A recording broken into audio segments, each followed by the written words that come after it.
Hey guys, what's going on and welcome back to the channel. Now, if you've been watching my videos over the last month or so, you'll know that I did predictions for the Euros both before and at the knockout stage. Neither of which I predicted it to come home in. So, I don't want to say I told you so, because it feels really bad considering the way that it actually happened in the end. But we'll look at my predictions both before and at the knockout stages. We'll start with the before, of course. Now, I've done a much more in-depth version of this because this included the group stages. I went into reviewing this when I made the knockout predictions.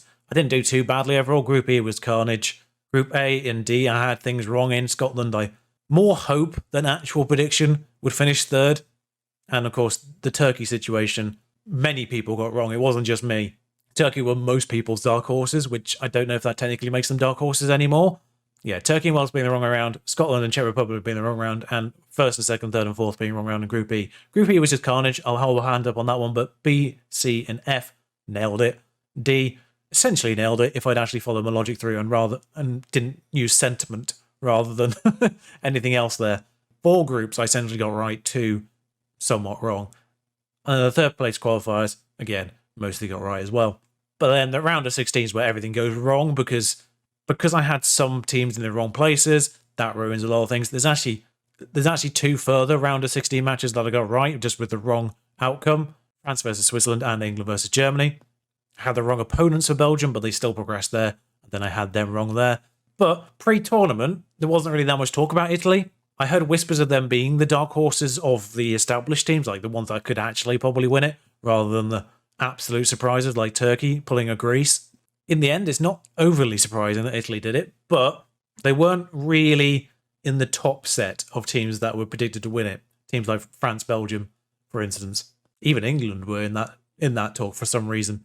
I don't think we're as good as we think we are, but England proved me wrong, let's be honest, in this tournament, as did Germany, for the wrong reasons.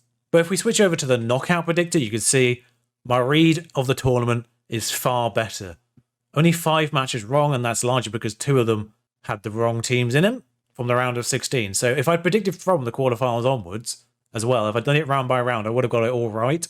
I did say Spain would beat Switzerland, and I did say Denmark would beat Czech Republic on other things, which were round by round. So I only got these 3 round of 16 matches wrong. So when you factor that in, I've actually got 12 out of 15. But because I did this all at once, I've only got 10. And even having 10 out of 15 puts me in the top 4%, apparently. So good to know that I can read a tournament quite well. Bodes well for the future as well. Bodes well for me offering advice if people actually want it in the future. Now, of course, the semi-finalists, I've got the wrong opponents. France and Netherlands are in there. But I did predict the final being Italy and England, and I did predict the winners being Italy. The way the tournament was shaping up, Italy just had that assuredness, they had that togetherness. And you can say that about England, really, up till that point, up until the final. We did look composed, we did look well-structured, we did look like we knew what we were doing, which is a weird feeling for an England fan. Italy, I just felt that Italy always had something extra throughout the tournament that England didn't. England were efficient without being spectacular. Italy were efficient, but also spectacular at times. The only times that we really felt like we knew what we were doing was against Ukraine. I have it against Sweden here, but it was against Ukraine. That was the only time we really felt like we were in 5th gear, top gear, whatever gear you want to go to. The rest of the time, it just kind of felt like we were doing just enough to get through, basically, especially in the group stages. Well, I'm still not 100% convinced we tried against Scotland. I still think Southgate went out for a draw there just because he wanted to see how the group of death was going to pan out and whether or not we needed to try against Czech Republic. And then, of course, the group of death wasn't really resolved in any way, shape or form going into that final game. So then we had to try against the Czech Republic and we beat them. So I think he was actually holding back against Scotland because there's no other explanation for doing what we did against Scotland. There's no way we played that bad against Scotland without it being intentional because we just didn't try anything different. Like we even we switched it up in the final. And I think that says everything about that Scotland game. We switched up in the final. We went from a back 5 to a back 4 in about the 70th minute. Like he was willing to change the tactic in that final. He didn't change it against Scotland when we were drawing. So I think that actually adds further fuel to that particular conspiracy theory of mine. But the fact of the matter is that change in that final against Italy didn't work. And it's the first time in this entire tournament, realistically, apart from that Scotland game, which, like I say, I'm not convinced wasn't the intention. It's the first time that Southgate got anything wrong. Like a major decision he got wrong. Like we didn't lose against Scotland, so it's not necessarily wrong, but it wasn't right. against Italy, we made a change and it was the wrong change. It's the first time, and the stats back me up on this one. It's not an opinion. Because the fact of the matter is, if you take who is realistically England's player of the tournament, Luke Shaw, there's an argument for Sterling, but Sterling can only get goals if he's in the right place, if the ball's the right ball to get into the right place. And guess who delivered that ball more often than not? Like, Shaw providing was... I watched Shaw in that final. It's the first time I've actually properly paid full attention to Luke Shaw in a match.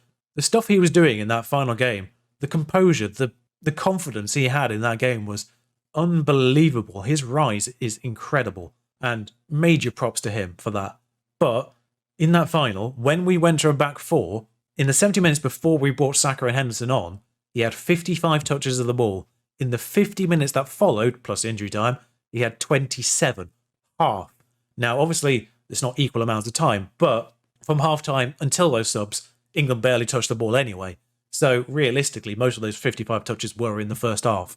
So it is more even than it looks on paper.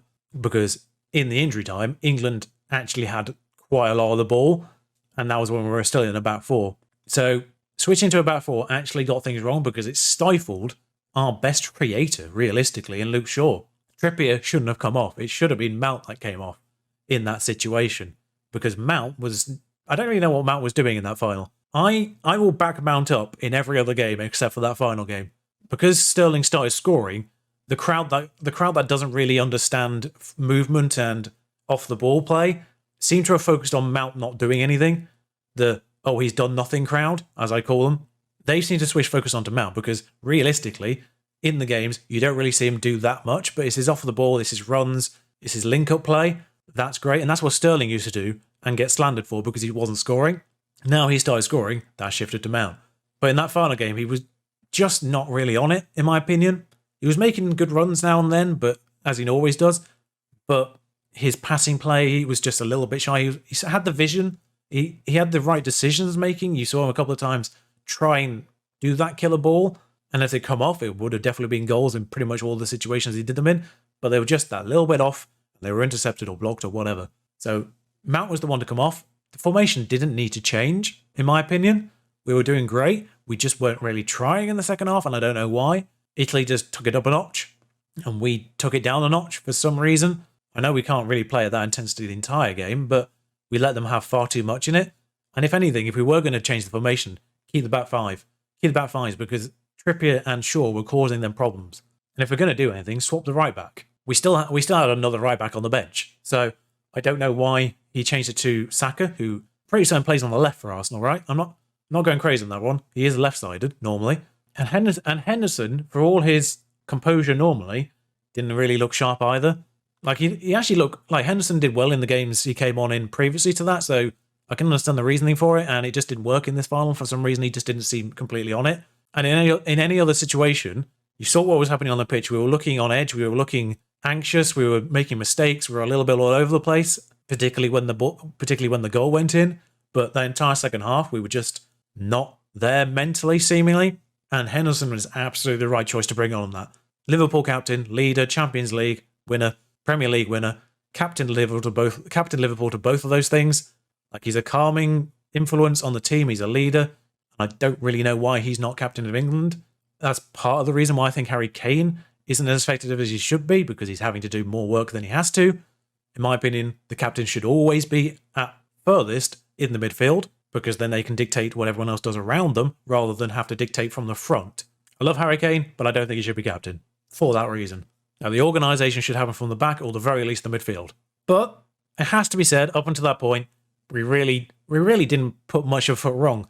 Realistically, the final was the first time we conceded a goal that actually should have happened. Denmark's goal came from 2 free kicks that should never have been given as free kicks. Whilst that free kick was fantastic, it shouldn't have happened in the first place, and therefore there would have been no need for that penalty that wasn't a penalty. But there should also be a penalty that wasn't given, so that cancelled out either way. No matter which way you want to argue that penalty that wasn't a penalty, we shouldn't have been in the situation where we needed that penalty either. A penalty should have been given at 1-1 in regular time, and the free kick that gave Denmark their goal shouldn't have been a free kick in the first place. So we shouldn't have even been in a position where we needed that penalty in extra time, no matter which way we look at it. So the only goal we conceded realistically was in the final. And they deserved that goal. As weird and goalmouth scramble as it was. It wasn't really a goalmouth scramble. It wasn't that frantic as such. Like, the composure of the players in the box for Italy kind of make it not a scramble as such. But it's still technically a goalmouth scramble for my liking anyway. And that was the only goal we realistically conceded. We didn't concede until Denmark, and that shouldn't have been a free kick. So we can hold our heads high defensively for the most part. We just need to work out how to attack better. Ukraine aside, we just need to work out how to break teams down better.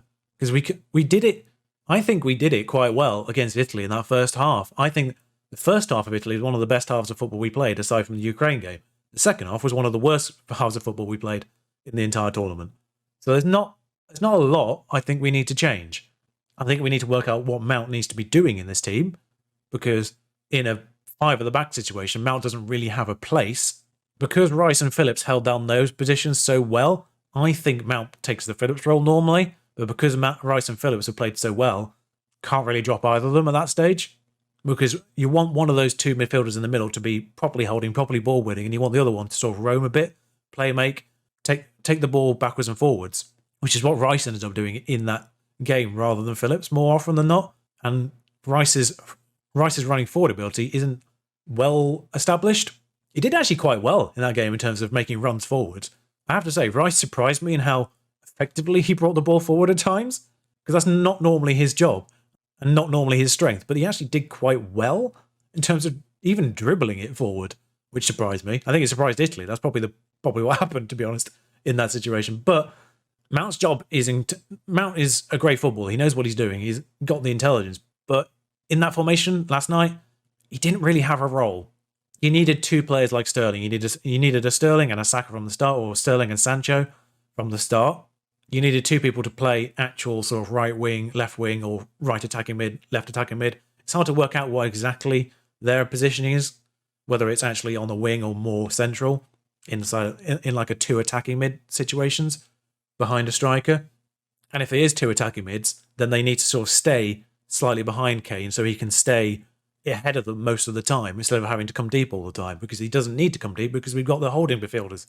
In theory. Anyway, that's the point. There's not a lot that needs changing, in my opinion, about this team. I think the five at the back works very well against the better teams, particularly teams like Italy. It worked very well in the first half. Switching it actually, I think, worked against us in the end. But, gotta be said, Southgate's done a wonderful job. If he's still in charge for Qatar, I'm not going to be angry. He's done fantastic. There we are. We did very well, just got it wrong at the end. But losing in the final, we can absolutely be proud of our achievements in this tournament. We've gone from a semi-final to a final in consecutive tournaments. We can definitely be proud of the achievements that we've done in this tournament as a football team. I hope Southgate stays on, but he does need to work out what to do with that attack. We're not in a point where we need to have a drastic overhaul. We're in a good position. We can definitely be proud of this tournament. We can definitely be proud of this result, even though we've not brought it home. It's not come home. We can definitely be proud. Anyway, that's it for this video. That's it for the Euros, of course. If you're interested in Football Manager content, I've got Tenerife on the go on YouTube. I've got Skegness Town on the go on Twitter. All the links will be down below. Like, comment, and subscribe. All that stuff. It helps the algorithms. The algorithms. The world is determined by the algorithms at the moment, so help me out on that front. Thank you in advance. And thank you for watching. Ta-ra.